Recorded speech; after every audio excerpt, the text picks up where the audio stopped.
right, thank you for staying with Daybreak. That conversation begins right now. At Trevor Mbija at Citizen TV Kenya, we'd like to hear your thoughts. Use the hashtag Daybreak. We'll sample some of them. We'll talk about quite a number of issues here. My guest one more time, Honorable Eddie Oketch is here, Senator for Migori. Asante sana for making time.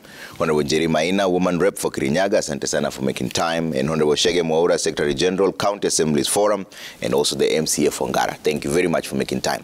Let's start off with the Daily Nation. On the front page, Ruto's dream team in rich state farms. And you can see parastatals and CEOs and also the chairs of the different farms categorized there. At least 11 of Kenya's richest state corporations and agencies have had a change of guard at the helm since President William Ruto came into power, as he attempts to turn around in the running of not only the poorly performing parastatals, but also the government cash cows. But this is not different from what the clergy was saying. The church was saying that there's an ethnic imbalance also based on a report that was given earlier on. But Shege, let me start off with you on this. Do you agree that there's skewed appointments in government and state corporations? Thanks for having me.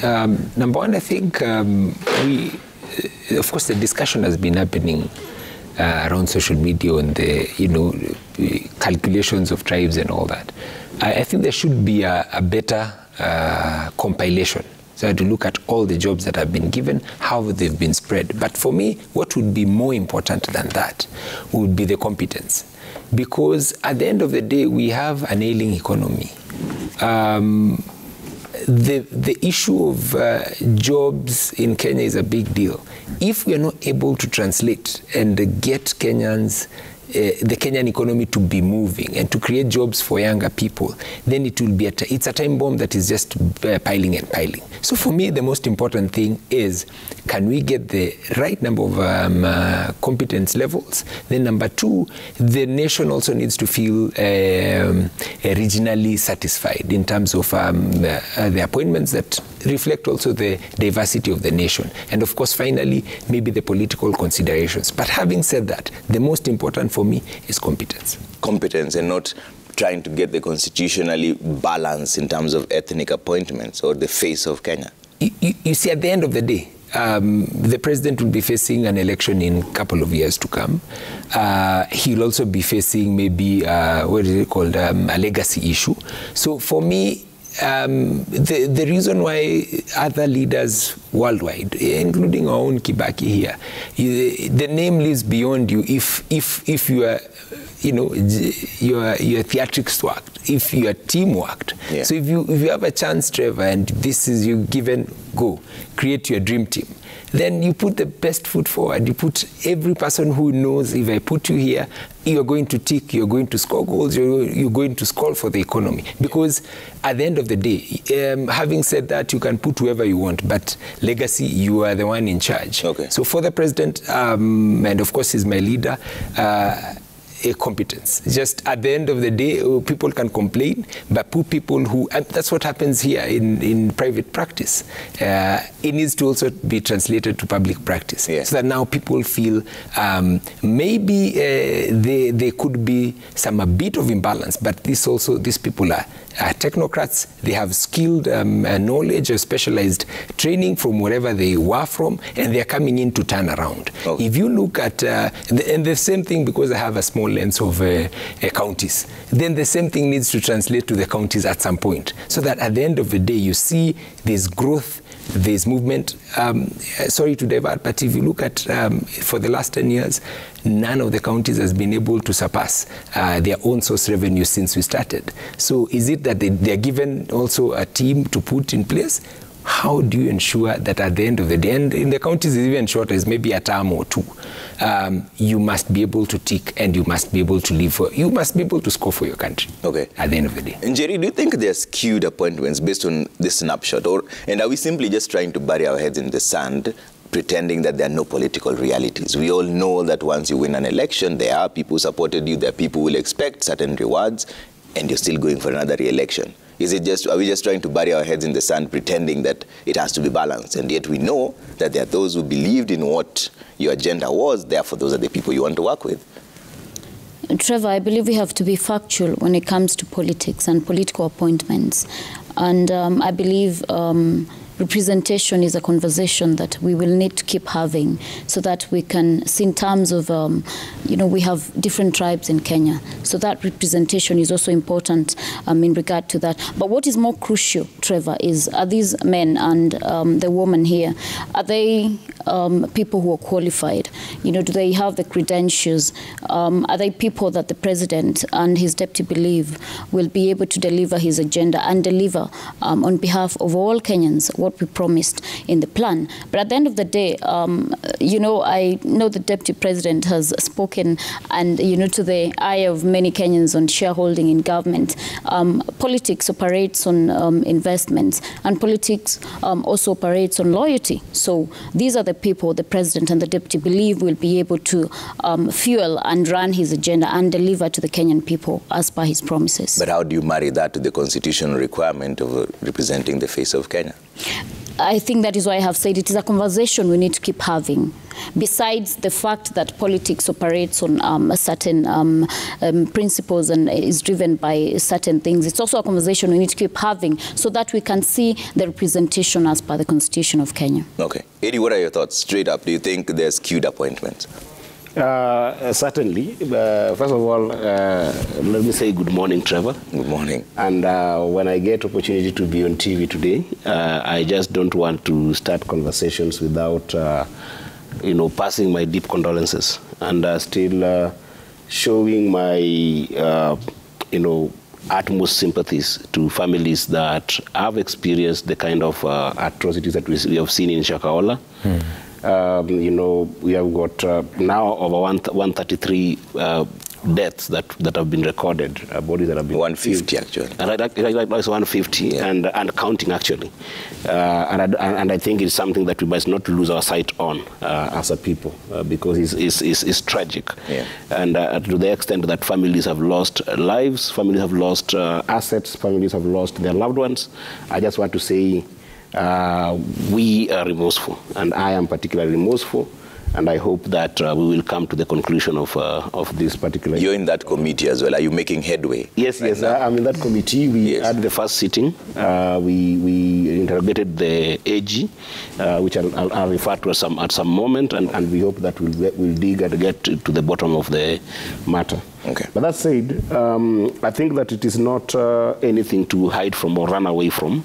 The fact that since the current regime took on power, we have seen a number of appointments. And this thing started with the issue of appointing cabinet secretaries, appointing principal secretaries, then appointing CAS members, and now we are seeing it in the parastatals.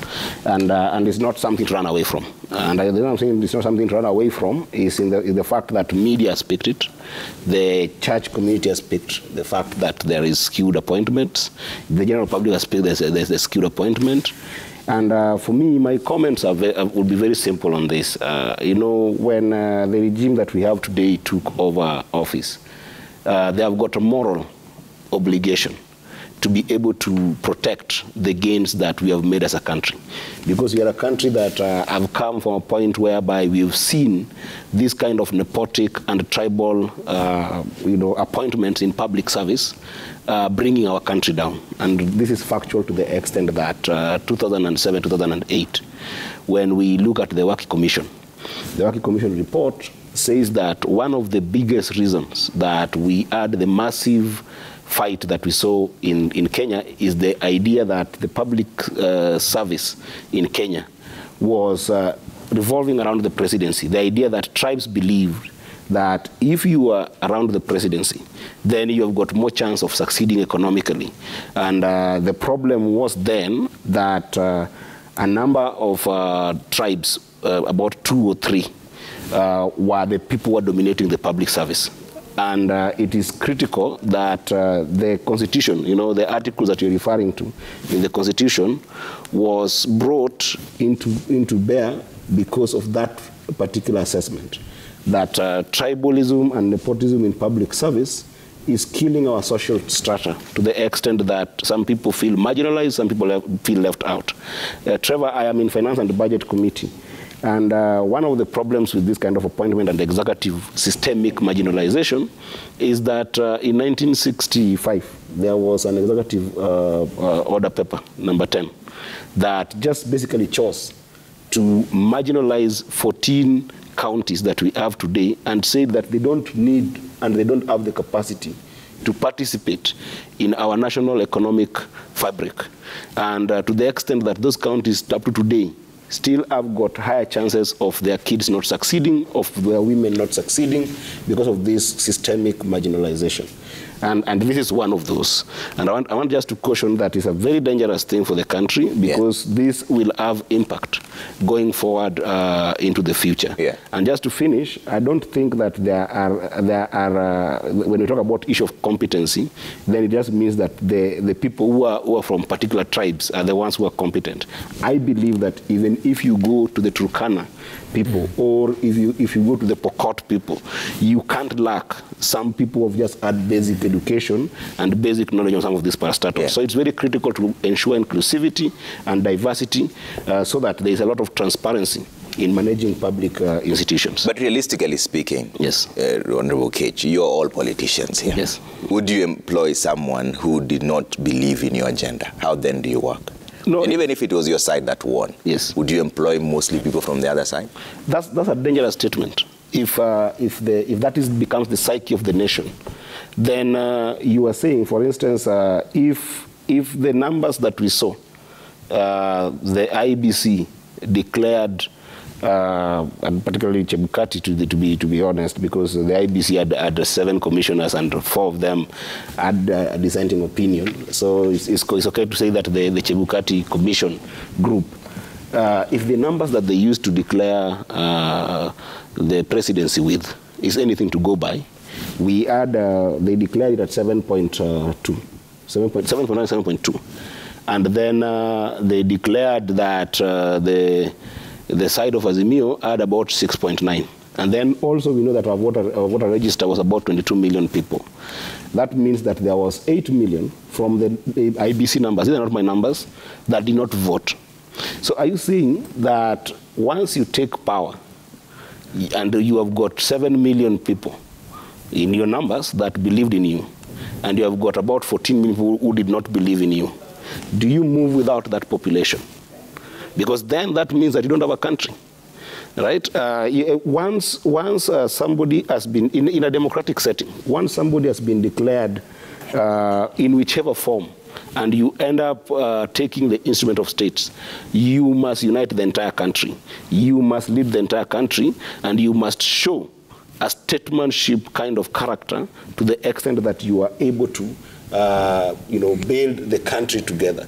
But if you move with one faction, and we have seen this kind of daring statements, even by Honorable Rigathi Gachagua, saying things like this country is shareholding. He has declared in public that people in Mandera, we are not going to give you shares or anything in this government until in 2027, when you support us. But he did mention that development will be going there. Yes. The danger, just the state appointment. No, the danger of that is this. When you talk about just development and the people you're putting in positions of power from your place, there will be tendency for them to repeat the same thing and be reporting to the people they want. And then the most dangerous thing is that, is there selective taxation in those regions that you want to say, I won't take leaders from this place? They're telling this that because you didn't support us, pay tax to this extent. Because the issue of taxation is a major issue that I also think that we will be able to touch on because of the finance bill that I know the people in the National Assembly are going to touch on. But you see, if you can't tax people the same way and then expect them to participate to certain commas and certain punctuations in your governance structure. It's just wrong. I think Jerry, you want to jump in. I think Eddie is giving misleading information. Very. You know, Trevor, and for politicians, let us not sit here and lie to Kenyans. Perhaps Eddie can tell me, because I know he has employees in his office, whether he employed his competitors, campaigners. The Deputy President, Rigathi Gachagua, did not speak on development. When we pay tax to the government, we expect that the government delivers on the services, on the agenda that they promise to us. And he has been clear that that will be done equally across the nation. What he spoke to is government appointments. And that is a fact, Trevor. Even in the most developed nations, people appoint people that they believe can deliver on their agenda. So let us not belabor the point on what the Deputy President said, because it is very clear. Let me hear what just my quick rejoinder to we are young people, and therefore our thinking should be more progressive and realistic. Yeah, and realistic. And one of the progressive nature of leadership that I want to see in Jerry, for us young people who are coming up, is the fact that delivery on a national agenda isn't something that should be emotional. Because in a secret ballot, how do you know who voted for you? In a secret ballot arrangement, because if you go out there and justify a tribal appointment as equal and a justification for what we call a political support, then we are losing our country. Okay. Because you can't tell somebody who used to work for PwC, who is extremely competent, who is a Luo, that they didn't vote for you just because you are Kikuyu. This is a wrong premise that we as young people need to start fighting. Okay. We need to look at our country of where do we want to go, and even if you're going to deliver on your agenda, there are competent people from Luo nation who maybe did not even vote, because we've got 8 million people who did not vote. So if you start ethnic profiling as a justification for who supported me in an election. But we have appointments from the Luo nation. Let me pick up from where the Senator Ed is. He said we are all young people, and we need to shift our thinking.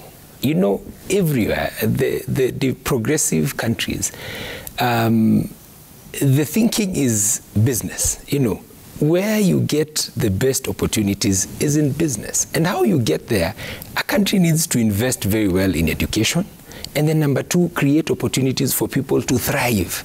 This obsession about government, and it happens in, of course, developing countries and third world, where everything is supposed to be directed by government, big government, so that if you miss these appointments, then we're in a crisis, which is not. I mean, if you look at Kenya now, these guys would be looked at as celebrities, which is not supposed to be the case. It should be, guys in the creative industry, artists and, singers like you, and these are the people who should be able to be earning more and be able to giving the business people who are in whether it's manufacturing and whatever. Those are the guys we need to be celebrating. Government. And this bipartisan talks, you're in that house, you're in that house. We quit thinking that the only way I'll survive is when I see a cousin of mine being appointed. For me, and that's why I said competence. Even in this bipartisan talks, and I know you're going to talk about them, is that we should be looking at what is it that is the biggest problem for this country. One is politics. Because the same way, every donor now is cutting back on what they used to give developing countries and directly into Ukraine. Because that's where their threat is. As Western countries. Ours is 1, politics, 2, employment. So the bipartisan talks, the chunk of all these things should be how do we increase opportunities for younger people so that they're able to go there, enter into business. One of the things now we're grappling other counties is something called pending bills. Somebody went, picked a loan, invested, delivered, then they can't be paid. So now they're going to be auctioned, and that's it. Why? Yeah. And then we're here fighting about, this person who's going to get a job is for him and his family. In fact, the more we're able to reduce expenditure at public pass, the better. Let's reduce these numbers. We are coming to have delimitation of is it wards, constituencies again. We're looking at independent. Now we'll be pushing me. I want you create for me a constituency so that I can jump. It should be a smaller government, bigger in business. And if we do that, it's going to be fairer for everyone. I mean, look at where we all emulate. So for me, please, I would have wanted us, because we've been given an opportunity to be in these positions, let's be able to push that the clamor. And all these parastatals, by the way, if they were to be, if Kenya Power was to compete with other electric companies, would it survive? You know, Telkom went shaky, wobbly, and it was swallowed up by, despite the fact that they had a lot of massive, the structures and everything. Even the asset base was high, but they could not survive a small company that have scam, technologically savvy, and wipe them out of the market. So for me, and even these electoral numbers that we are fighting about, facts, you can discuss them the way you want. You can say no because this one didn't. It is it's a very myopic way of looking at things. You didn't, 22 million people are in the register, 14 million decided to vote. You didn't force, they were not told not to, they didn't, but they chose not to.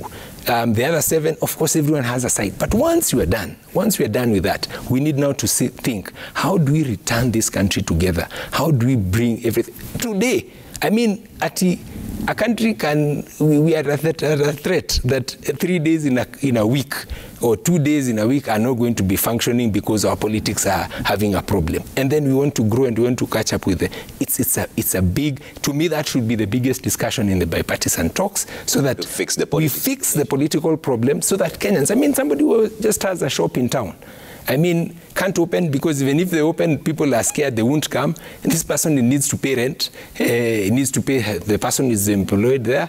And then now we are here talking about a bigger person who's going to get an employment. These guys don't care about the big appointment. They're looking at, please create an environment for me to be able to feed my children, to be able to take my own small way in the next level. And that should be the discussion that should be happening at the national legislative houses. Yeah, I want us to wind up on this conversation, but Njeri, isn't that exactly what we're talking about here? Because what Shege is saying that is that one person who's hurting economically down there, it doesn't matter that the tribesman has been appointed anywhere. In fact, for them, it's all about service delivery.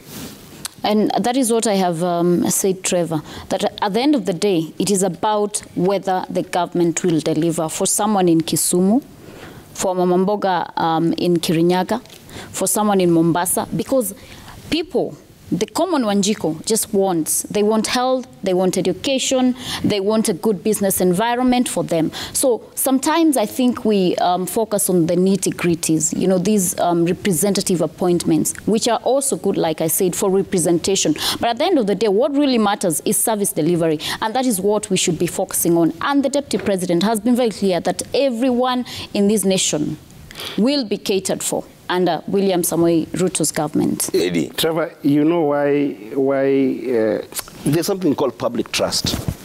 It's a concept that I've been struggling with.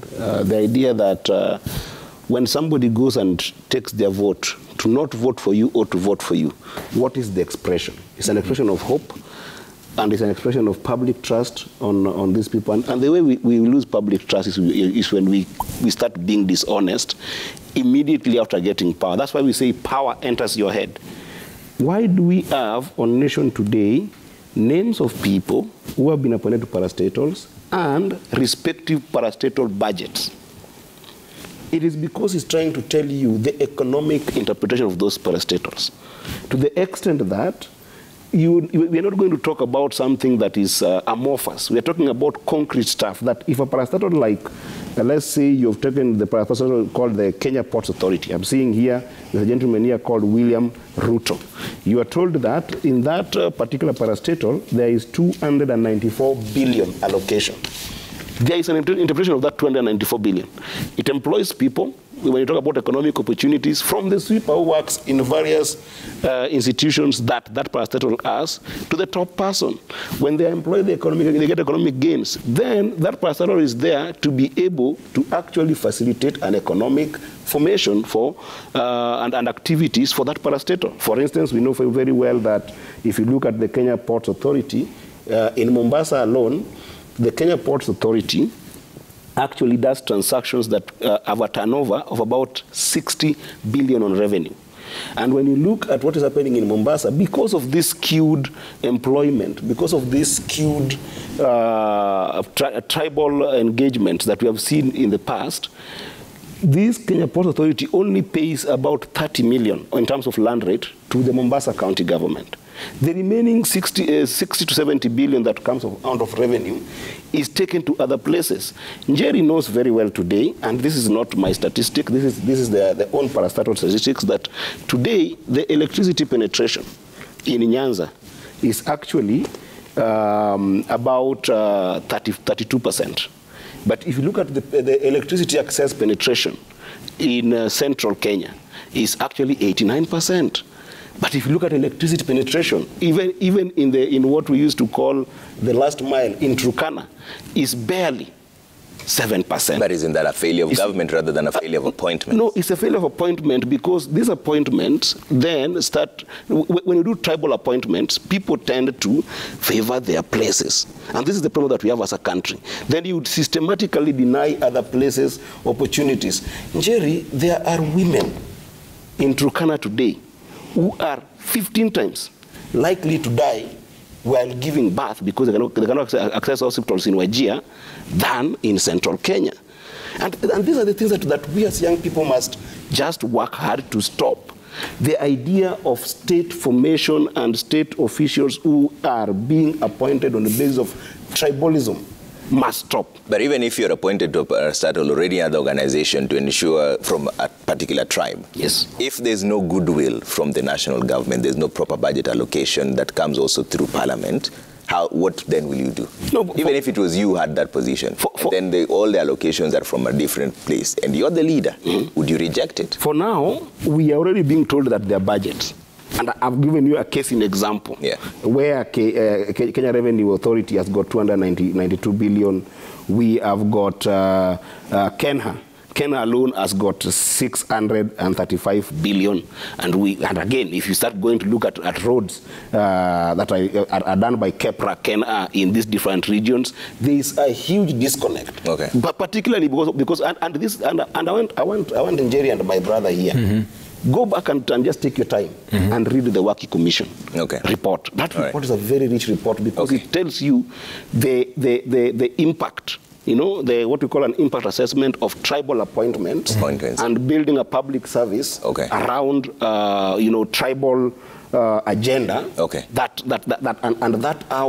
has then systematically degenerated into a system that marginalizes people without actually knowing. Okay, Njeri, very briefly, I have to take a quick break. I just want to remind my good friend, Senator Eddie, that first of all, the new constitution devolved some functions of government, and every county receives a budget allocation from the national government to ensure that they also cater for their people. Eddie, as a senator, you have the mandate to lobby for resources for your people.